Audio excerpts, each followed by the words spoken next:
ବର୍ଷା ପ୍ରିୟଦର୍ଶନୀଙ୍କ ପରେ ଏବେ ଅନୁଭବଙ୍କୁ ବିବାହ କରିବେ ଜାଗୃତି ଶୁକ୍ଲା।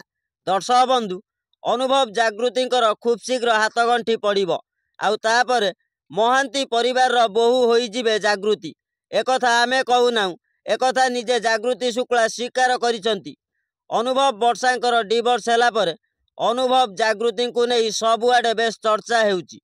ଆପଣମାନେ ଜାଣିଲେ ଆଶ୍ଚର୍ଯ୍ୟ ହେବେ, ସୋସିଆଲ ମିଡ଼ିଆରେ ଅନୁଭବଙ୍କ ବିଷୟରେ ଜାଗୃତିଙ୍କୁ କିଛି କଥା ପଚରା ଯାଇଥିଲା, ହେଲେ କଥାଟାକୁ ସିଧା ସିଧା ନ କହି ବୁଲେଇ ବଙ୍କେଇ କହିଥିଲେ ଜାଗୃତି।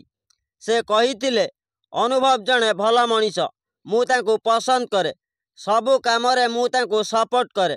ଦର୍ଶକ ବନ୍ଧୁ, ଆଉ ଗୋଟେ କଥା ମଧ୍ୟ କହିଥିଲେ, ଯାହାକି ଆପଣମାନେ ଶୁଣିଲେ ଚମକି ପଡ଼ିବେ। ଜାଗୃତି କହିଥିଲେ ତାଙ୍କର କୁଆଡ଼େ ତାଙ୍କ ମନ ଭିତରେ ବାହାଘର ସରିଯାଇଛି, ଆଉ କିଛି ମାସ ପରେ ସମସ୍ତଙ୍କ ସାମ୍ନାରେ ହେବ ବାହାଘର।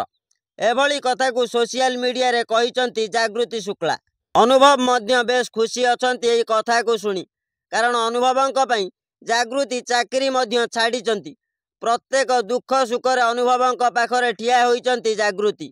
ସେଥିଲାଗି ଅନୁଭବ ସବୁବେଳେ କୁହନ୍ତି ଜାଗୃତି ଶୁକ୍ଲା କୁଆଡ଼େ ଅନୁଭବଙ୍କର ଭଲ ବନ୍ଧୁ। ଦର୍ଶକ ବନ୍ଧୁ, ଏହିସବୁ କଥାକୁ ଶୁଣିଲା ପରେ ଅନେକ ଥର କାନ୍ଦିଥିବେ ବର୍ଷା। ସବୁବେଳେ ମନ ଦୁଃଖରେ ରହୁଛନ୍ତି ବର୍ଷା। ସ୍ୱାମୀଠାରୁ ଅଲଗା ହେଲା ପରେ କେତେ ଯେ କଷ୍ଟ ଲାଗେ ସେ କଥା କେବଳ ଗୋଟେ ସ୍ତ୍ରୀ ହିଁ ବୁଝିପାରିବ। ହଁ ଆଜ୍ଞା, ଖାଲି ଏତିକି ଜାଣି ରଖନ୍ତୁ, ଅନୁଭବ ଆଉ ଜାଗୃତି ଶୁକ୍ଲାଙ୍କର ଖୁବ୍ ଶୀଘ୍ର ହେବାକୁ ଯାଉଛି ବାହାଘର।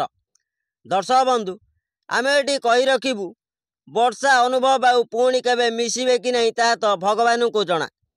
ହେଲେ ଯାହା ସୋସିଆଲ ମିଡ଼ିଆରେ ଭାଇରାଲ ହେଉଛି ଏହି କଥା ଅନୁଭବ ଆଉ ଜାଗୃତିଙ୍କ ବାହାଘରକୁ ନେଇ।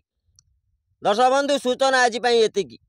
ଅଧିକ ସୂଚନା ପାଇଁ ଆମ ଚ୍ୟାନେଲକୁ ସବସ୍କ୍ରାଇବ୍ କରି ଭିଡ଼ିଓକୁ ଲାଇକ୍ କରନ୍ତୁ। ରହିଲି, ନମସ୍କାର।